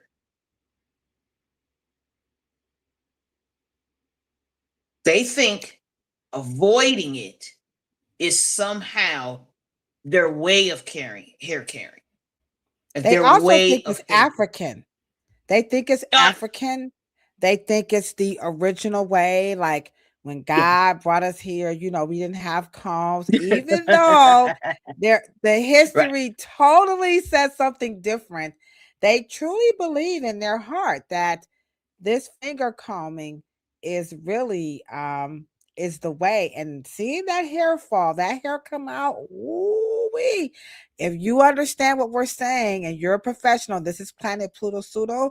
We're Mhm. 113 episodes in. We're talking about, 114 episodes in, and we're talking about the art of combing Afro hair. If you know what we're talking about, tell us that you understand that Mhm. you too are experiencing this in your place of business. Next Mhm. slide. Yeah. Okay, so this is where we're going to cut bait. And so retraining in terms of the myth of unbothered. And see, what the denotation of unbothered actually means freedom, right? And this is what they think they're selling to you, but hairstylists can actually see through this, right? Maybe not doctors, maybe not policemen, maybe not the grocery person clerk, but we can understand that actually what they actually are, they're just ashamed of being technically untrained. They don't know. And so now it's not combed in a way is defiance. So now they have some pride in being defiant. Now they have pride in being disciplined or lack of discipline. I'm not disciplined. I'm rogue. I'm, rebellious. African. And African. right, unbothered now also means you can't shape me. You can't tame me. Right. And then now unbothered means you can't instruct me. You can't tell me how to look. And in that framework, they know still they're out of alignment of something. They just have to be. And we've got an incredible, so if there is still our natural hair scholars, our practitioners, our locticians, our great teachers who are, listening.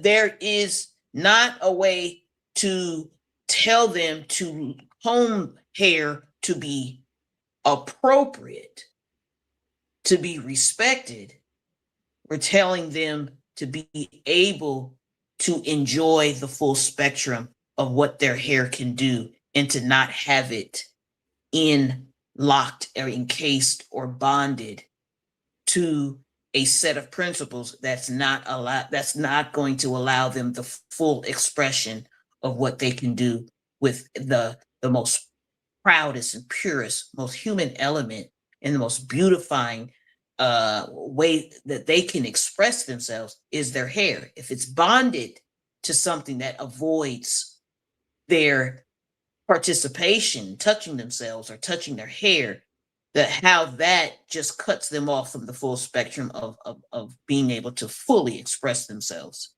And we have to introduce them to that. Mm-hmm. We have some powerful comments in the chat. This is Southern Girls 5027. Welcome.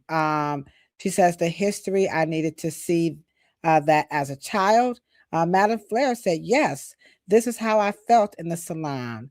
A little mental and or emotional illness. Because when I was depressed, that's the last thing I used to do. Yate, Real Roots TV said, I had a client tonight that took braids out over a month ago when who came to me to detangle her hair. She hadn't combed it. She was just pulling it up in a bun and brushing it around the edges. And then last but not least, she says that this was unheard of when she was coming up. And I would agree. I remember when my mom was teaching me how to comb my hair. And like Cheryl said, we got to that apex, that top, and whoa boy, it was just like, oh my God. But my mom had to literally sit me down. And I remember what she said to me. And if you heard me retell the story again, one more won't hurt. Yeah. She had me look in the mirror and she said, repeat after me. And I looked in the mirror and she said, I am. And I was like, I am. And she was like, an African. I was like, an African. And I will. And I was like, I will. And she was like, comb my hair. And I was like, comb my hair. Because what I did, I had soft Farrah Fawcett, right? And the, I forgot the name of the Prel or whatever. And you did this. And my mom, remember, she said, no, she taught me the Morrow way. That is not how you do it. But I saw the commercial. And my mom literally said what you said, Cheryl. They ain't talking to you, Ladosha. And I remember crying, and this was so hard for me. Like I had, and my mom had to really get me together. You are an African. You cannot comb your hair that way. You have to do it the way that I told you how to do it. And when you go through these things that you're saying, comb, discipline, shape, structure, she had to get me through all of that. But it hurted my feelings a lot with what she was saying.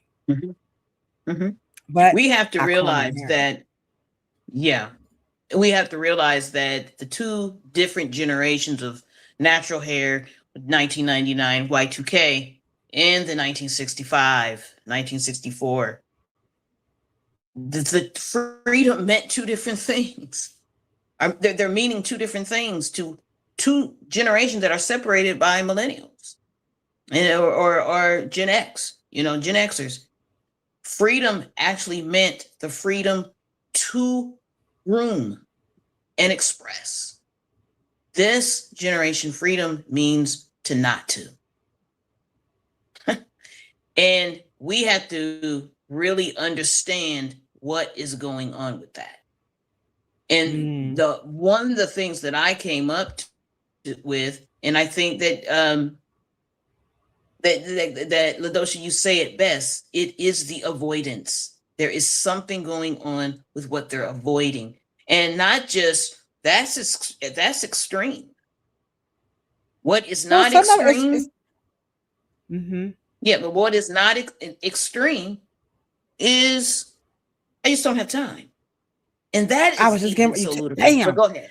That's what I was going to say. I mean, people like, let's go back to when we did the Afro hair science and at the school. And there was a belief that white people had it easier than Black people when it came to hair. And what was the easier? It was the time.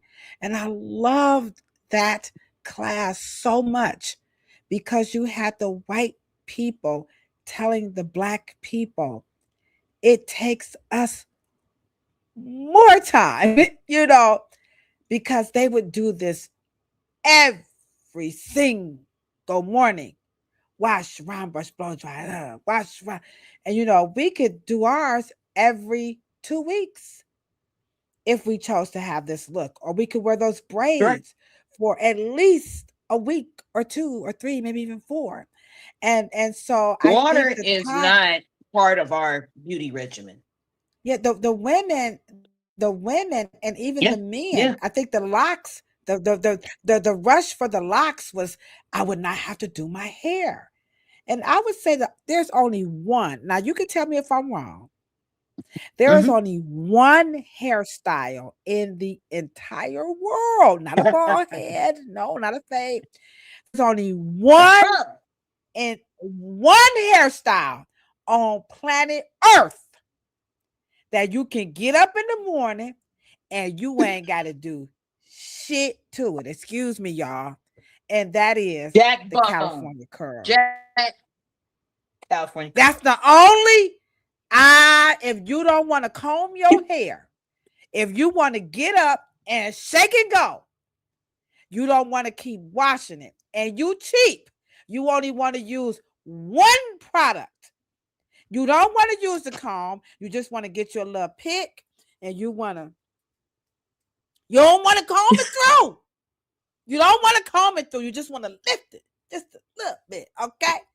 The only hairstyle, it is a jerry curl. And that's what I said, if you're tender-headed, come on and get you a California cold wave perm. Now, I know we took y'all a little bit over, but this is the art of combing Afro. Now, all my hairstylists in the chat ain't not a pixie cut, nope, because you got to keep relaxing and cutting it. Not a fade, nope, because every time it grows, you got to run back, you got to get it cut down. Not locks. People actually thought locks meant low to no maintenance. Woo, what a lie. And they thought it was cheaper. They actually thought that locking hair was cheaper than relaxed hair. Locking hair is cheaper than color hair. Locking hair, no! Locking has got to be the most, and I do mean the most expensive hairstyle. Baby, ain't no broke locticians. Where y'all at? Holla at your girl. Ain't a loctician out here ain't asking y'all for not nan penny. They gonna get pussied, okay? Now there's us cosmetologists, we out here trying to lock some damn hair. I just want to testify. This is Planet Pluto Pseudo. I'm telling the truth according to proof. Ain't no broke braiders out here. They might not be charging different prices, but they asses ain't broke. Okay? But now that California girl, that cold wave perm, holla at your girl. Shameless plug 216-321-1101. Come book your appointment with me at RDT Hair Salon. I'm also going to be doing training classes to licensed professionals if you're interested in learning how to do the cold wave perm. Why? Because people tired of it. I had people comb their locks out. Can I give me I'm about to show y'all some pictures too. I'm gonna go post them up later on. Okay, I'm for real. Okay, I ain't trying to tell y'all. Come on now, they in the chat. All you need is some activator. Come on, come through, chat. If you ain't got time, get your cold wave perm. Me and Shaw trying to bring it back. Now, come on, y'all better cut this plan out. One more slide. Next slide. That one more slide, we done. I'm telling y'all. Let me just say this. The difference, this is where we're going to make sure that y'all know that y'all cannot be fooled, cannot be pandered to, cannot be postured to, okay? And so we can just actually get this out, okay? The original comb technology, okay? Afro comb making is a technology.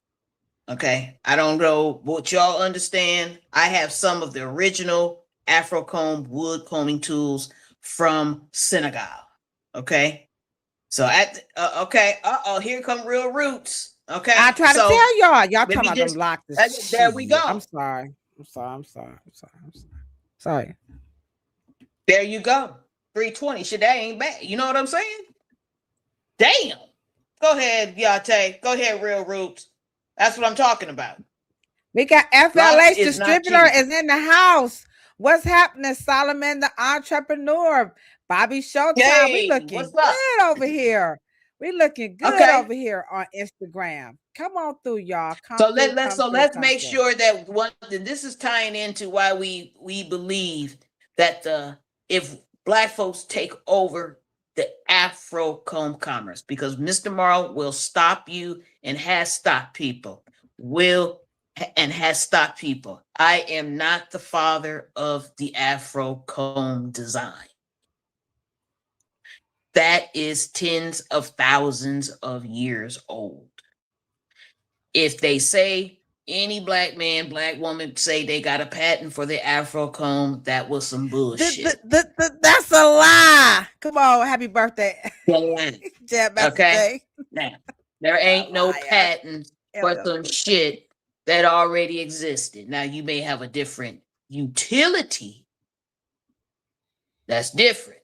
Now, but Dr. Morrow is the father of the what we call Afro comb commerce. He put it in secular movements. He controlled the movements.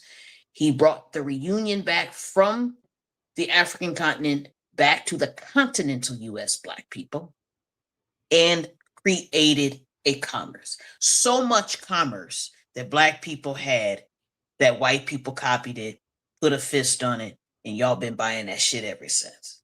Okay. Talk about some power to y'all better burn these dent. No, I'm just kidding. I ain't gonna get y'all tomorrow. Come. But it's important. But it's important how a 10,000-year-old art form, the art of combing, was captured and re-aggregated back into European households. So the comb was colonized after Mr. Morrow. So we forgot that Black people started the economics of Afro comb making in the Western Hemisphere. So to end this particular presentation, the art of combing is how we care for our hair. It's not just combing, y'all. Okay, it's extremely important.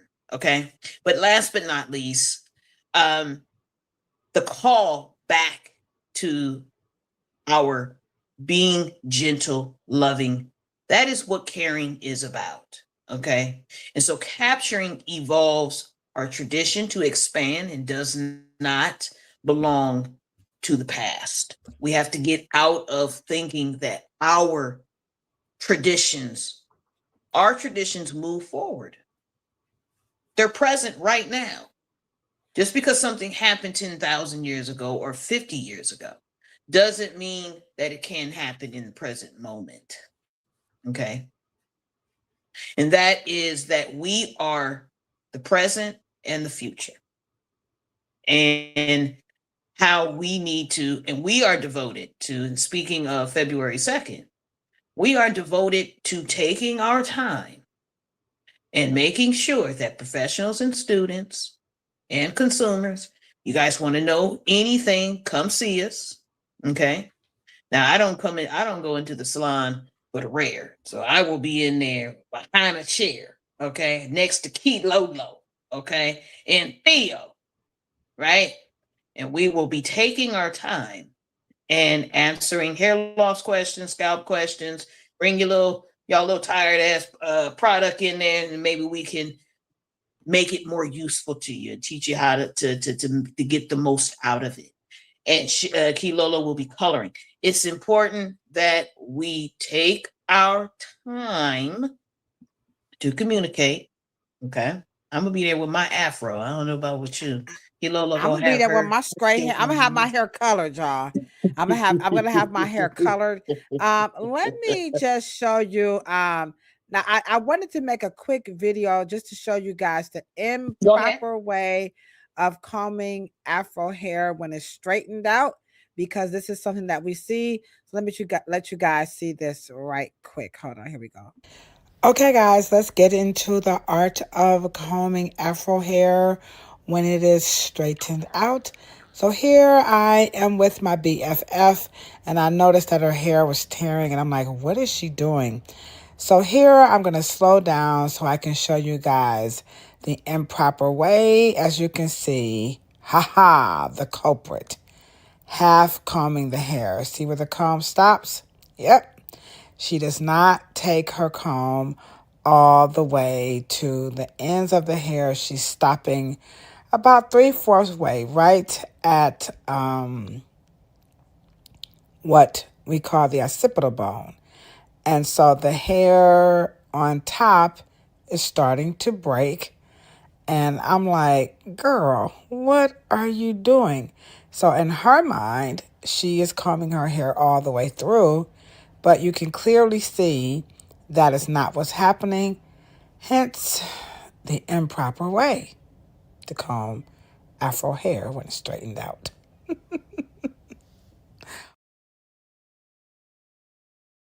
It's a lot.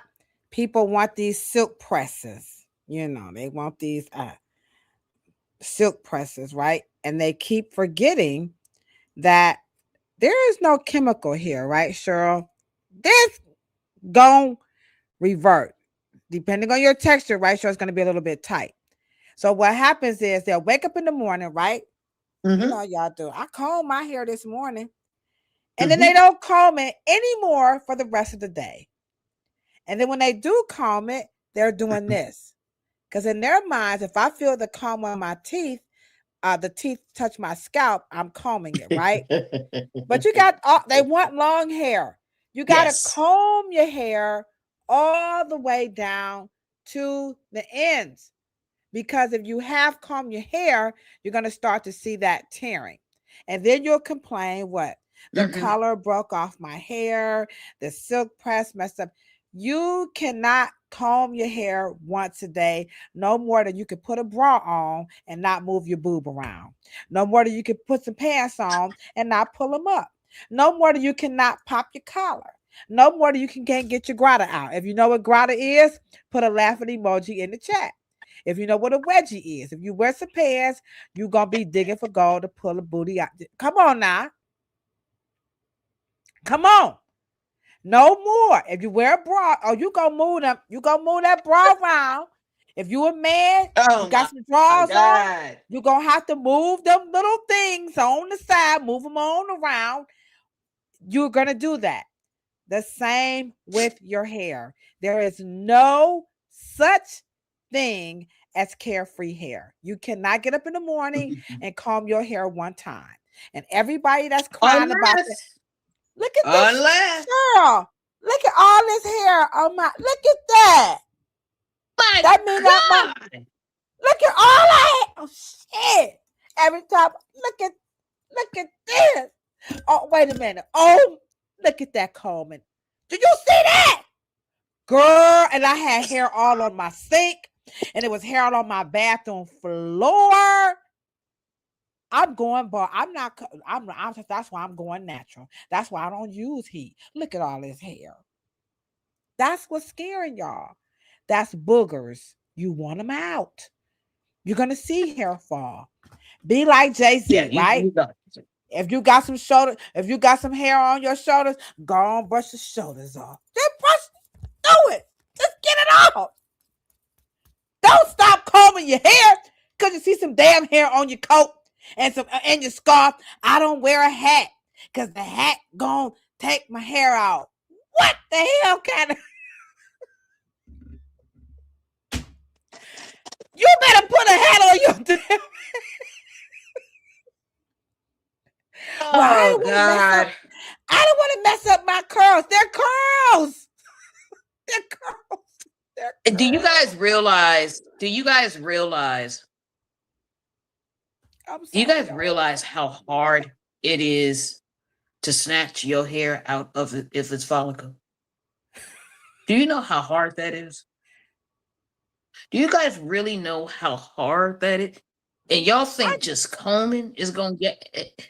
It is. They see that hair, baby. Wait a minute. If a comb causes you to lose your hair, you have another problem. And it ain't the combing. Wait, any hairstylists in the chat, and they bring in the envelope with the hair in it, and they open Oh up. my God. This what I collected. What's wrong with you? I was sure. I challenge anybody right now. If you want to, I'll put the chat before we get up out of here. I will put the link to the chat. If you want to sit here and take one strand of hair, I double dog dare you. Try to pull it out your scalp. I double dog Okay, dare you. Take one. and Just go wait a ahead. minute. And Get not only one strand of hair. I'll pay you Wait a right minute, wait a minute. now. I got Wait a minute. 100. I cash out that shit to you. Sit there and Wait a try to minute. snatch that. I want y'all to get one principle. And what did you learn in the art of hair of combing? That combing does not cause loss. Combing reveals loss that has already occurred. It's just sitting in your hair, ready to be what? Raked out. It's not pulling. You don't even feel. Y'all, wait a minute. If I were to pull one strand out at a time, you guys would feel that. You guys would feel it. So it's obviously it's not pulling it from the root, that hair that is not what's this ready then? to come out. What's this? Didn't this comb take that look? Look at that. Sure, look at all that hair. Did you say ouch? I know, but did you say I ain't want to cry. I saw Eleanor, our de facto producer, in the chat. Look at that. All that hair that came out. What you talking about? You didn't even feel it. You didn't even feel it. I don't want to see this. So I'm telling you right now, if I were to take one and pull one, you would go, ooh. But when you comb your hair, you guys don't feel it. That combing does not cause loss. Combing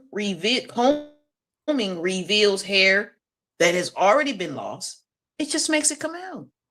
It's already ready to shed. I need you guys to understand that the hair follicle lets it go. The combing just rakes your leaves. The rake don't go up in the tree and shake the tree and make the leaves prematurely just come out. The rake only gets rid of the leaves that are fallen. That's exactly what a comb does. That's it. She said that combing helps exercise that erector pili muscle. Okay. That's what it's going to do, which actually holds the hair onto your head.